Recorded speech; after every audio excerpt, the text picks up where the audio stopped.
Shri cement ने दूसरी तिमाही के नतीजों में मजबूत बढ़त दिखाई है। कंपनी का शुद्ध लाभ पिछले साल के 93 करोड़ से बढ़कर इस बार 277 करोड़ रुपए पर पहुंच गया, यानी करीब 3 गुना बढ़ोतरी। हालांकि ये आंकड़ा बाजार के 349 करोड़ के अनुमान से थोड़ा कम रहा।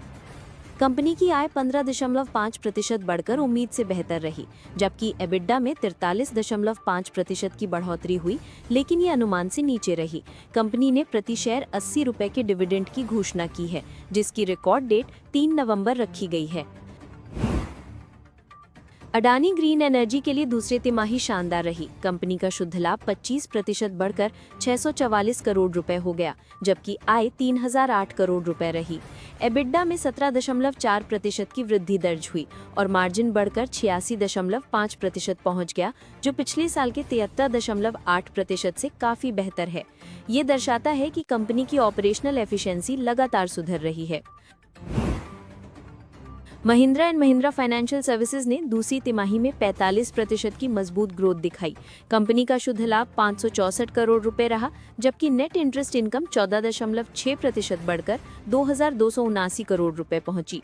कंपनी की लोन बुक लगातार बढ़ रही है और फाइनेंशियल परफॉर्मेंस उम्मीद के मुताबिक रहा।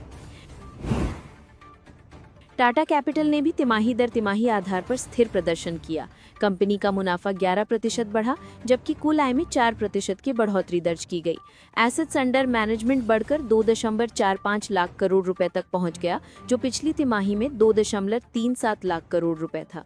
ये कंपनी के लोन पोर्टफोलियो के मजबूत विस्तार को दिखाता है। IIFL होम फाइनेंस के नतीजे थोड़े कमजोर रहे।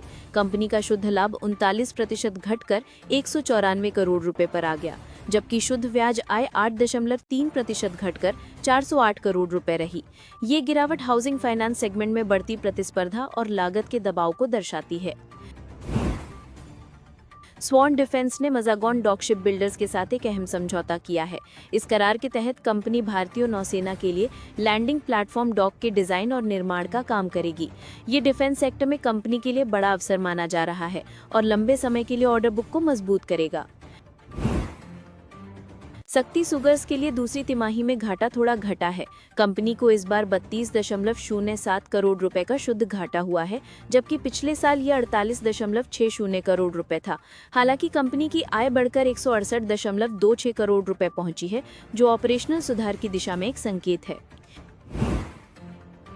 यूनिसन मेटल लिमिटेड ने अपने स्टॉक स्प्लिट की घोषणा की है। कंपनी ने शुक्रवार 28 नवंबर 2025 को रिकॉर्ड डेट तय की है।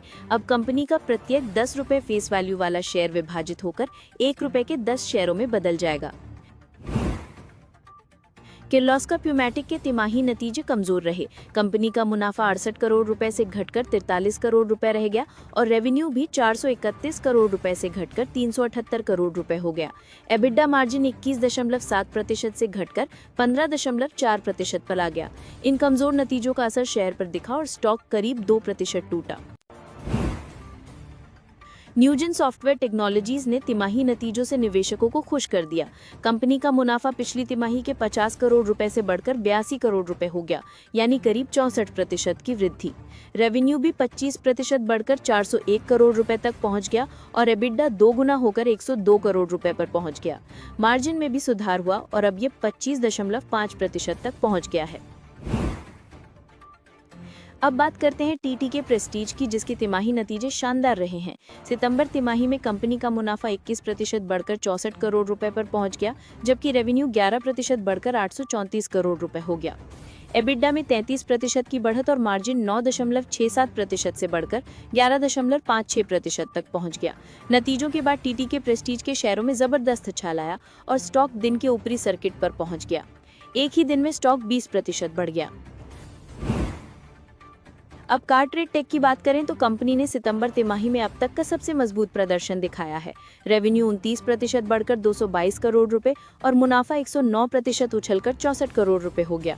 कंपनी अब पूरी तरह डेट फ्री है और इसके पास 1080 करोड़ रुपए की नकद राशि मौजूद है। कंपनी का कहना है कि आने वाले समय में उसका फोकस AI आधारित डिजिटल ऑक्शन प्लेटफॉर्म और यूजर बेस बढ़ाने पर रहेगा। कंपनी की बैलेंस शीट मजबूत है, जो आने वाले सालों में स्थिर ग्रोथ की ओर इशारा करते हैं। अब बात करते हैं कैनरा रोबेको एएमसी की, जिसकी शेयर नतीजों के बाद 11% टूट गए। कंपनी का रेवेन्यू 11% घटकर 107.7 करोड़ रुपए और नेट प्रॉफिट 20% घटकर 48 करोड़ रुपए के आसपास पहुंच गया। एबिडा मार्जिन भी 68% से घटकर 63% पर आ गया।